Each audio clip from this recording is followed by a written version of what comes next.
નમસ્કાર મિત્રો, હું જયેશ રાખોલિયા ફરી વખત ધોરણ 12ના ઇંગ્લિશ વિષયમાં આપનું સ્વાગત કરું છું. આપણે ગયા વખતે પ્રશ્નાર્થ વાક્યોનું પેસિવમાં રૂપાંતર સમજ્યા, સાદા અને WH ક્વેશ્ચન બંને. એમાં આપણે હુઝ, વિચ, હાઉ મેની અને હાઉ મચના પ્રશ્નો શીખેલા નથી, કારણ કે એમાં થોડોક અલગ નિયમ છે એટલા માટે.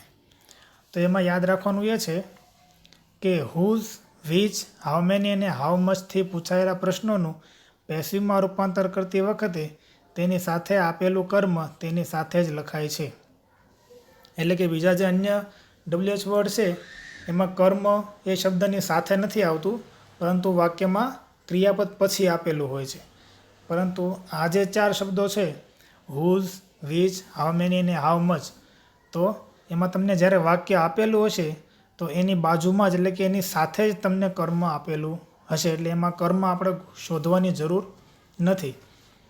એટલે આ ટૉપિકને આપણે થોડોક અલગ લીધેલો છે. જો એક્ઝામ્પલમાં એટલે તમને ખ્યાલ આવશે. Whose book did you read? તો હુઝથી પ્રશ્ન પૂછેલો છે તો એની સાથે ફરજિયાત નામ હશે જ તે. તો જો અહીં આપેલું છે આપણને બુક, બરાબર, એ કર્મ જ છે. એટલે આપણે કર્મ આ 4થી જ્યારે આપણને પ્રશ્ન પૂછેલો હોય ત્યારે આ કર્મ આપણે શોધવાની જરૂર હોતી નથી, એની સાથે જ આપેલો હોય છે. તો whose book did you read? તો સૌપ્રથમ કાળો લખીએ તો અહીંયા આપણને ડીડ આપેલું છે. તો ડીડ હંમેશા કયા કાળમાં આવશે? સાદા ભૂતકાળની અંદર. તો નિયમ પ્રમાણે આપણે એક એક શબ્દ લેતા જઈએ. જો પહેલાં આપણને WH વર્ડ આપેલો છે તો એનો એ બેઠો રહેશે. એની સાથેનું શબ્દ છે બુક, એટલે કે નામ, તો એ પણ આપણે પેસિવમાં સાથે જ રાખવાનું છે, એને આપણે અલગ કરવાનું નથી. બીજા વાક્યમાં આપણે કર્મને આગળ લેતા હતા, બરાબર છે. અહીંયા એ વસ્તુ કરવી નહીં પડે, આગળ ઓટોમેટિક આવી ગયેલું જ છે એટલા માટે. તો હુઝ બુક, હવે ડીડ આપેલું છે તો ડીડનું રૂપાંતર નિયમ પ્રમાણે વોઝ અથવા વરમાં, બરાબર છે. તો અહીંયા આગળ શબ્દ આપણને આપેલો છે બુક, તો બુકની સાથે કયો આવશે? વોઝ. રીડનું V3નું રૂપ શું થશે? તો રેડ, એનું એ જ રહેશે, બરાબર. પર પછી આવે છે કરતા, તેનું રૂપાંતર થઈ જશે બાય યુમાં, કારણ કે કર્મ તો આપણને અગાઉ જ આગળ આપી દીધેલું છે. એટલે whose book was read by you. બીજું વાક્ય જોઈએ તો which movie do you like? તમને કયું પિક્ચર ગમે છે? તો વિચ શબ્દ છે તો એની સાથે પણ આપણને શબ્દ અહીંયા આપેલો છે મૂવી, તો એ પણ અહીંયા સાથે આવશે. નિયમ પ્રમાણે ડુ અથવા ડઝ આપેલું હોય એનું રૂપાંતર એમ, ઇઝ અથવા આરમાં કરવાનું. અહીંયા આપણને મૂવી શબ્દ આપ્યો છે એની સાથે આવશે ઇઝ.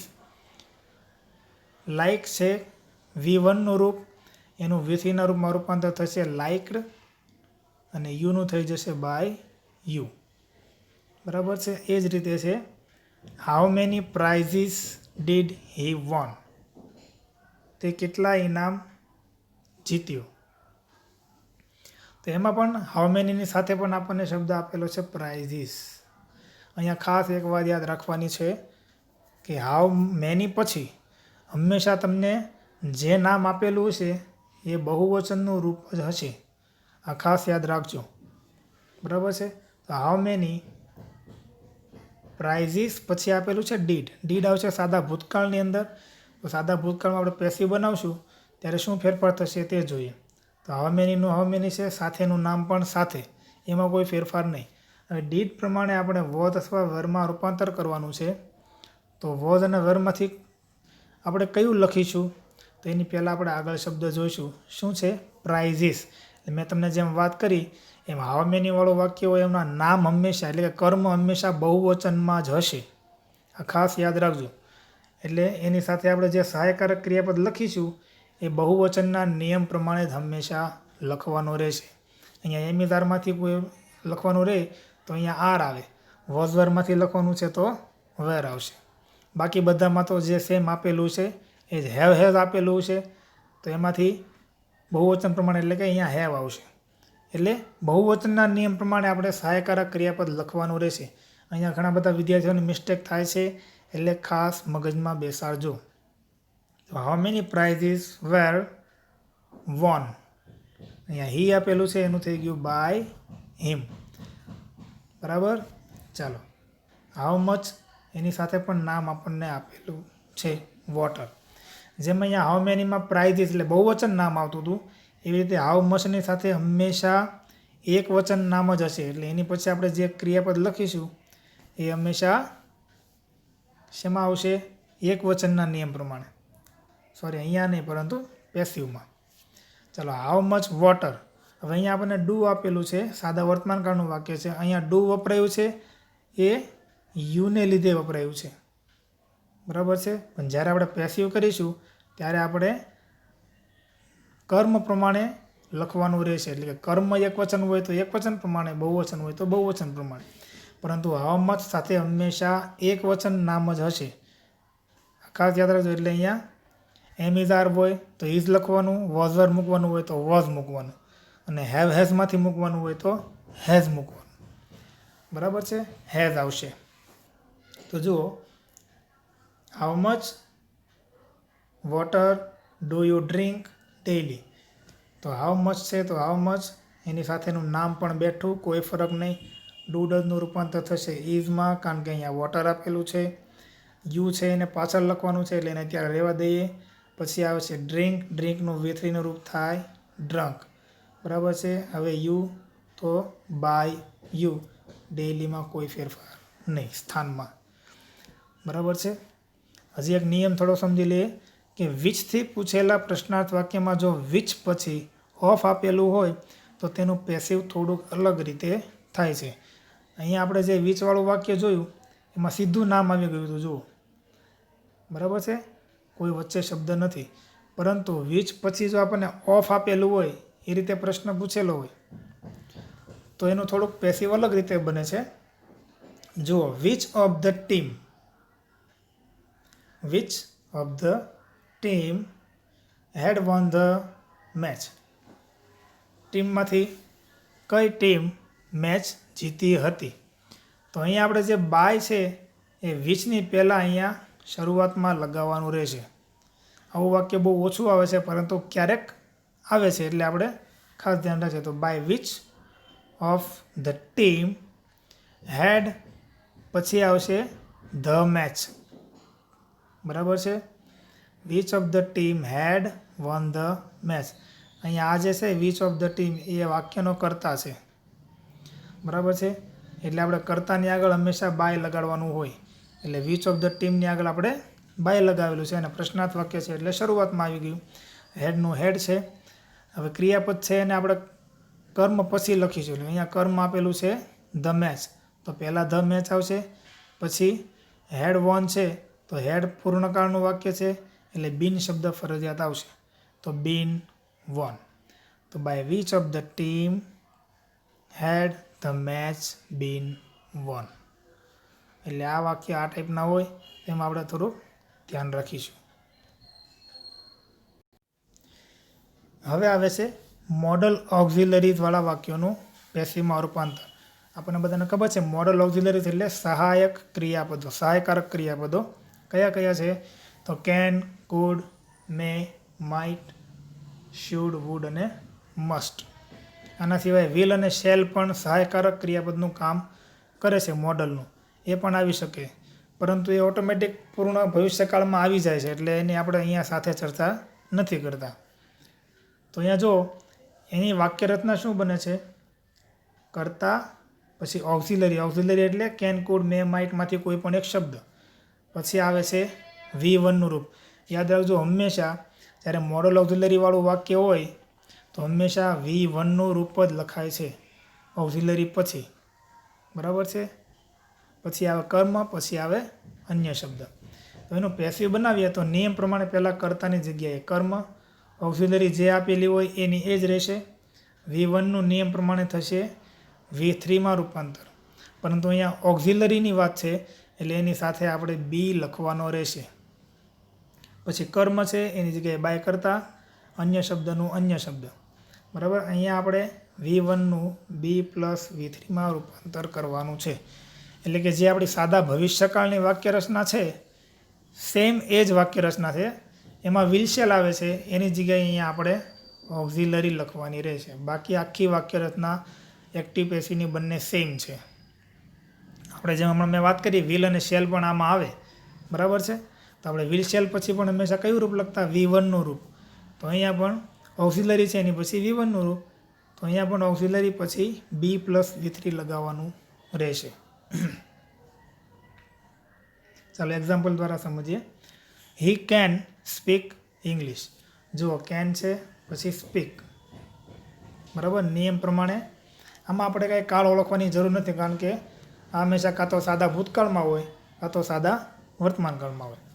તો અહીંયા કેન આપેલું છે તો કેન વર્તમાનકાળનું રૂપ છે, તો કેનનું કેન જ રહેશે. જુઓ પહેલાં અહીંયા હી આપેલો છે કર્તા, એની જગ્યાએ પહેલાં લખીશું કર્મ, એટલે શું થઈ ગયું? ઇંગ્લિશ. કેનનું કેન. સ્પીક છે એનું થઈ ગયું B+V3 એટલે કે બી સ્પોકન. ઇંગ્લિશ કર્મ છે એની જગ્યાએ લખશું કરતા એટલે કે હીનું થશે હિમ, પણ આગળ લગાવવાનું બાય, તો બાય હિમ, બરાબર છે. હકાર વાક્ય છે. બીજું વાક્ય જુઓ, ધે શુડ ડુ એક્સરસાઇઝ. અહીંયા પણ આપણને શુડ પ્લસ ડુ એટલે કે V1 આપેલું છે. ધે છે કરતા એની જગ્યાએ આવ્યું કર્મ, શુડનું શુડ, ડુ છે એનું થઈ ગયું B+V3 એટલે કે બી ડન. એક્સરસાઇઝ આગળ આવી ગયું છે, એની જગ્યાએ આવશે ધે એટલે કે બાય ધેમ. હવે જુઓ, કેન યુ હેલ્પ મી. પ્રશ્નાર્થ વાક્ય છે પણ WH ક્વેશ્ચનવાળું નથી, સાદું છે. તો કેન છે તો કેનથી શરૂઆત થશે, પ્રશ્નાર્થ વાક્ય છે એટલે કેન. અહીંયા કરતા છે એની જગ્યાએ આવશે અહીંયા કર્મ. હવે અહીંયા કર્મ આપણને સજીવ આપેલો છે. જુઓ, કર્મ વિભક્તિ આપેલી છે, કોની છે? હીની. તો હિમ છે એની કર્તા વિભક્તિમાં રૂપાંતર કરીએ તો શું થઈ જાય? કર્મ હી. પછી આવે છે હેલ્પ, તો એનું થઈ ગયું B+V3 એટલે કે બી હેલ્પડ. હવે યુ એટલે બાય યુ, બરાબર છે. એક એક શબ્દ ઓટોમેટિક લેતા જશો એટલે થઈ જશે. પછી છે we must not tease the animals. નકાર વાક્ય છે. વી મસ્ટ નોટ, નોટ આપેલું છે.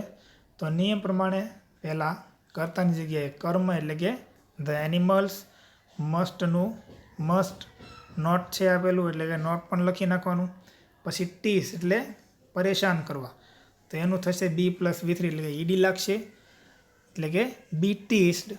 પછી એનિમલ્સ આગળ આવી ગયું છે, એની જગ્યાએ આપણે કરતા લખવાનું છે એટલે કરતા છે વી, એનું થઈ ગયું બાય અસ. પછીનું વાક્ય છે who can solve this puzzle. Who વાળા વાક્યમાં આપણે આગળ જોઈ ગયા, હુનું રૂપાંતર થશે બાય વુમની અંદર. મોડલ ઓક્ઝિલરી છે તો પહેલાં લખી નાખવાની, બરાબર છે. હવે આ બે વસ્તુ છે એ અહીંયા સાથે આપેલી છે, પણ હવે આ બે વસ્તુ અહીંયાથી અલગ થશે, કારણ કે વચ્ચે આપણે શું લખવાનું આવશે? કર્મ. કારણ કે પ્રશ્નાર્થ વાક્ય છે એટલે બંનેની વચ્ચે કર્મ આવશે. બાય વુમ કેન, હવે આવશે ધીસ પઝલ, બરાબર છે. પછી લખવાનું સોલ્વ, એનું થઈ જશે B+V3 સોલ્વડ. બાય પ્લસ કરતાં અહીંયા આવશે નહીં, કારણ કે આગળ આવી ગયું છે એટલા માટે, બરાબર છે. પછીનું વાક્ય છે વોટ શુડ વી ડુ. પ્રશ્નાર્થ વાક્ય છે વોટથી. તો વોટથી પ્રશ્ન પૂછેલો હોય એમાં કર્મ હોય નહીં, કારણ કે વોટ પોતે જ કર્મનું કામ કરે છે એટલા માટે. તો અહીંયા વોટ આપેલો છે તો વોટનું વોટ, શુડનું પણ શુડ લખીશું. કરતા લખેલો છે એને પાછળ લખવાનો છે, એની પહેલાં આવશે ક્રિયાપદનું રૂપ એટલે કે B+V3, પછી લખવાનું બાય અસ વીનું, બરાબર છે. ચાલો પછી આગળ જોઈએ. હવે આપણે જોવાનું છે પરફેક્ટ મોડલ ઓક્ઝિલરીઝ, બરાબર છે. આગળ આપણે જોયું મોડલ ઓક્ઝિલરી સાદા વાક્યો છે, પણ અહીંયા પરફેક્ટ મોડલ ઓક્ઝિલરી. પરફેક્ટ એટલે પૂર્ણ, પૂર્ણ સહાયક ક્રિયાપદ. તો એટલે શું? તો જ્યારે કેન, કુડ, મે, માઇટ એટલે કે આપણા જે મોડલ ઓક્ઝિલરીઝ છે આ વગેરેને સહાયકોને હેવ સાથે વાપરવામાં આવે, બરાબર છે. હેવ સાથે વાપરવામાં આવે એટલે કે એના પછી હેવ આપેલું હોય ત્યારે તે પૂર્ણ સહાયક બને છે. ત્યારે તેનું પેસિવ બનાવતી વખતે નીચે પ્રમાણે ફેરફાર થાય છે.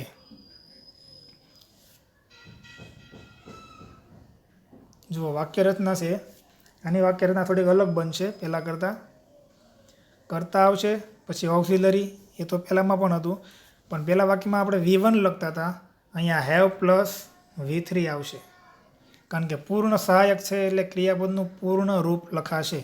પૂર્ણ રૂપ એટલે V3નું રૂપ આવશે અને સાથે ફરજિયાત હેવ આવશે. અહીંયા હેવ કે હેઝનો ઓપ્શન નથી. બરાબર છે. પછી આવશે કર્મ અને અન્ય શબ્દ. તેવી રીતે નિયમ પ્રમાણે કર્તાની જગ્યાએ કર્મ, ઓક્ઝિલરી તો ઓક્ઝિલરી, પછી હેવનું હેવ, બીન પછી V3 એટલે કે હેવ પ્લસ V3 હોય તો એનું have plus bin plus V3. આપણે આગળ જોઈ ગયા કે પૂર્ણકાળમાં કયો શબ્દ આવવો જોઈએ પેસિવમાં, તો બીન શબ્દ આવવો જોઈએ. પછી કર્મ છે એનું બાય કરતા, અન્ય શબ્દનું અન્ય શબ્દ. બરાબર છે. હવે વાક્ય દ્વારા સમજીએ. She can have made toys. બરાબર છે. પહેલાં વાક્ય આપણને આપેલું છે કર્તા, એની જગ્યાએ આવશે વાક્યમાં કર્મ. કર્મ છે અહીંયા ટોયસ, તો ટોયસથી શરૂઆત થઈ. કેન તો કેન, હેવનું હેવ. પછી અહીંયા મેડ આપેલું છે એનું થશે બીન મેડ. બરાબર છે. પછી આવશે ટોયસ આગળ આવી ગયું છે, બાકી રહ્યું શું તો શીનું થશે બાય હર. મોસ્ટ ઓફલી નિયમ બધા આગળના છે, થોડોક જ ફેરફાર અલગ રીતે કરવાનો છે. પછીનું વાક્ય જુઓ. He should not have given the best prize. Not આવ્યું છે, નકાર વાક્ય છે, તો કરતા છે પહેલાં હી, એની જગ્યાએ પહેલાં કર્મ નક્કી કરો. કર્મ છે અહીંયા ધ બેસ્ટ પ્રાઇઝ, તો ધ બેસ્ટ પ્રાઇઝ. પછી શુડ આપેલું છે તો શુડ, નોટ છે તો નોટ, હેવ ગિવન છે એનું થશે હેવ બીન અને પછી આવશે ગિવન. પછી ધ બેસ્ટ પ્રાઇઝ આગળ આવી ગયું, કરતા છે હી, એનું થઈ ગયું બાય હિમ. પછીનું વાક્ય. Where might the boys have hidden my bag. તો વેરથી પ્રશ્ન પૂછેલો છે તો WH વર્ડ, તો પહેલાં એનો એ જ આવશે. મોડલ ઓક્ઝિલરી છે એ પણ એની એ બેઠી આવશે. પછી અહીંયા આપણને કર્તા આપેલો છે, તો કર્તાની જગ્યાએ શું લખવાનું, પહેલાં કર્મ લખવાનું. કર્મ છે અહીંયા માય બેગ. બરાબર છે. પછી ફરજિયાત હેવ જ આવશે, અને હિડન આપેલું છે તેની જગ્યાએ આવશે બીન પ્લસ હિડન. માય બેગ આગળ આવી ગયું છે, બાકી શું રહ્યું તો ધ બોયઝ, તો એની આગળ લગાવી દેવાનું બાય, પછી આવશે ધ બોયઝ, કારણ કે નામ છે એટલે નામ જ લખાશે. પછીનું વાક્ય છે હુ વાળું. Who must have built that beautiful building. તો નિયમ પ્રમાણે હુનું રૂપાંતર થશે બાય વુમની અંદર.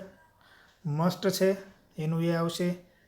હવે જુઓ અહીંયા આપણને હુથી પ્રશ્ન પૂછેલો હોય એમાં અહીંયા આપણને કર્તા આપેલો હોય નહીં, એટલે કે હુ છે એ પોતે કર્તાનું કામ કરે છે એટલા માટે. એટલે અહીંયા સીધું આપણને ક્રિયાપદ આપી દીધું છે, હુ મસ્ટ હેવ બિલ્ટ.